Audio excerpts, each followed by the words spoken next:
Cumprimentando a todos, eu sou a Cleo, falando aqui em nome do Grupo Espírita Razim, para mais uma preleção com base no Evangelho segundo o Espiritismo. Hoje falaremos sobre o capítulo 12, Amai os vossos inimigos, itens 1 a 4, pagar o mal com o bem. Antes de iniciarmos o tema, para uma harmonização vibratória, façamos a prece que Jesus nos ensinou. Pai nosso, que estás no céu, santificado seja o vosso nome. Venha a nós o vosso reino, seja feita a vossa vontade, assim na terra como no céu. O pão nosso de cada dia dá-nos hoje. Perdoai as nossas dívidas, assim como perdoamos os nossos devedores. Não nos deixes cair em tentação e livra-nos de todo mal. Que assim seja. Bem, então vamos ao tema. Pagar o mal com o bem. Eu gostaria de fazer uma leitura breve aqui de um trechinho do início deste capítulo. Aprendemos o que nos foi dito. Amarás o teu próximo e odiarás o teu inimigo. Mas eu vos digo, amai os vossos inimigos. Fazer o bem aos que os odeiam e orai pelos que vos perseguem e caluniam, para que sejam filhos de vosso Pai, que está no céu, o qual faz nascer o seu sol sobre todos, sobre os bons e os maus, e faz vir chuva sobre justos e injustos. Porque se não amar senão aos que vos ama, que recompensa haverás de ter? Os publicanos não fazem assim também? E se saudares somente os vossos irmãos, o que estarás fazendo nisso de especial? Não fazem assim também os gentios, os pagãos? Enfim, esta é uma fala de Jesus que nos leva a pensar nessa proposta difícil, como conseguir amar os inimigos. Inclusive o texto afirma que é muito fácil amar os próximos. É fato. É mais fácil amar meu pai, minha mãe, filhos, irmãos, e que isso não nos traz nada de recompensador, porque isso até os publicanos e pagãos fazem.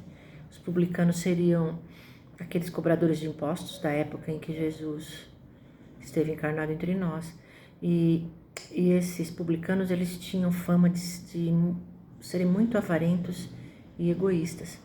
E os pagãos são aqueles que acreditavam em falsos deuses. Então Jesus compara aqui, o que você está fazendo de diferente se até essas pessoas aí consideradas desprezíveis estão fazendo também?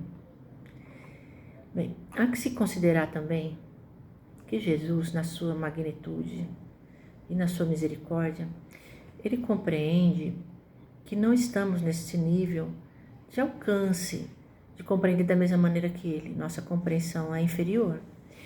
E por isso é totalmente inviável para nós cumprirmos literalmente esta orientação que ele dá neste capítulo.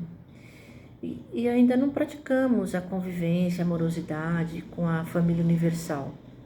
Essa família que vai muito além dos nossos próximos. Essa família universal que inclui os nossos inimigos e todas as demais pessoas estranhas também. Seriam, por exemplo, os colegas de trabalho, aqueles que são mais simpáticos, os que são menos simpáticos, inclui os vizinhos, inclui os motoristas dos ônibus, que rotineiramente no cotidiano utilizamos. Pode ser aquele motorista mais educadinho, pode ser aquele que nem responde bom dia, né? Um mais bem-humorado, outro menos bem-humorado. E tantos outros do nosso cotidiano. Então, a família universal contempla toda a população humana. E não é de se esperar que tenhamos com estranhos e desafetos a mesma ternura que temos para com os irmãos, para com os amigos. Porque a ternura, ela pressupõe confiança, e não se confia naquele que sabemos que nos querem mal. E não se produz simpatia entre as pessoas que desconfiam umas das outras. Em geral, os estranhos não têm uma simpatia, uma confiança natural como se tem com os próximos. Às vezes nem com os próximos, né? Às vezes temos dificuldades até com pessoas da família. Bem, então já cabe uma reflexão aqui. Sempre lembrando que antes de qualquer julgamento, temos que pensar em nós mesmos, porque assim como identificamos nos outros uma certa antipatia ou rejeição, certamente os outros também identificam em nós. E também nós nunca receberemos o que não produzimos e o que não oferecemos. Isso é uma questão de emoções, de sentimentos, de energia. E também não se pode ter com o inimigo aquela mesma simpatia quando se depara com o amigo. É a lei da física, que vai produzir uma atração natural ou uma rejeição, uma repulsa natural. Enfim, amar os inimigos não é provocar uma afeição forçada. A proposta aqui não é forçar convivências pseudo-amigáveis que sabemos não existir, ou mesmo tomar atitudes que podem nos colocar em risco em nome desse amor, dessa fraternidade, de forma cega. Por exemplo, levar um estranho necessitado para dentro de casa, sem medir consequências. Não precisa ser assim, há outras maneiras. E se somos pessoas que não acreditam no espírito além da matéria ou em outras leis divinas, para nós é um absurdo esse ensinamento, porque para nós não tem nada além dessa vida que estamos tendo aqui no planeta. E daí a tendência é que tratemos os desafetos como criaturas dispensáveis, às vezes até desprezíveis. Pode ser que vamos considerar esses desafetos como fracos, indignos. E numa situação pior, poderemos até oferecer vingança e retaliação. Agora, por outro lado, se já compreendemos a lei divina da evolução, sabemos que ela se dá através de sucessivas reencarnações, de aprendizado, de autoconhecimento. E aí, a tendência é que nós olhemos essas questões considerando experiências passadas e futuras que ainda veremos de ter. E assim entendemos que essa nossa passagem aqui na Terra, que é um planeta de provas e expiações, ela é transitória. E por ser um planeta desta categoria, de provas e expiações, ela não prevê uma população diferente. Então, naturalmente, os que habitam aqui são homens bons e maus. E pela destinação do nosso planeta que vai progredir, a progressão de mundos, ela é uma lei natural e pela evolução vamos progredir, é questão de tempo. Então, na progressão de mundos, todos nós passaremos por estas provas pelas quais passamos hoje para aprendizado, para ajustar os aprendizados.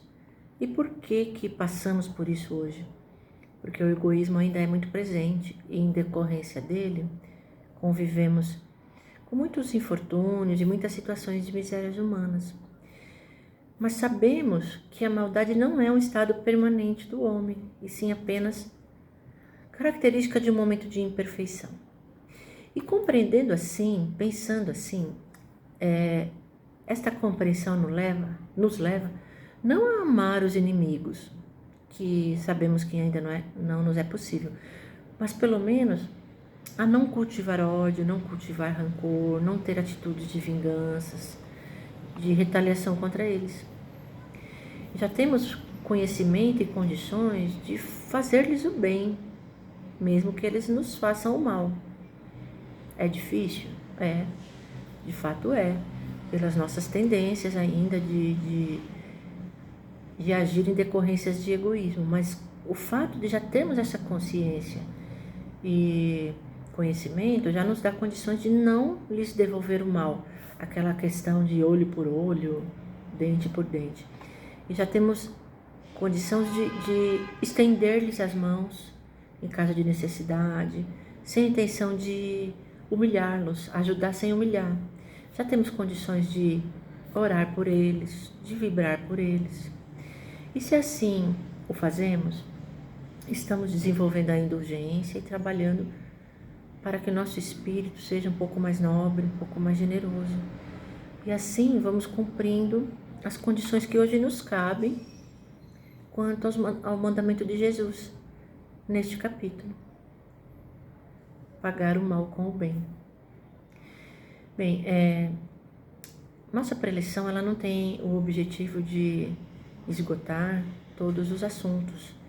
Então, como o tempo é pequeno, recomendamos a leitura do capítulo que traz informações muito mais abrangentes.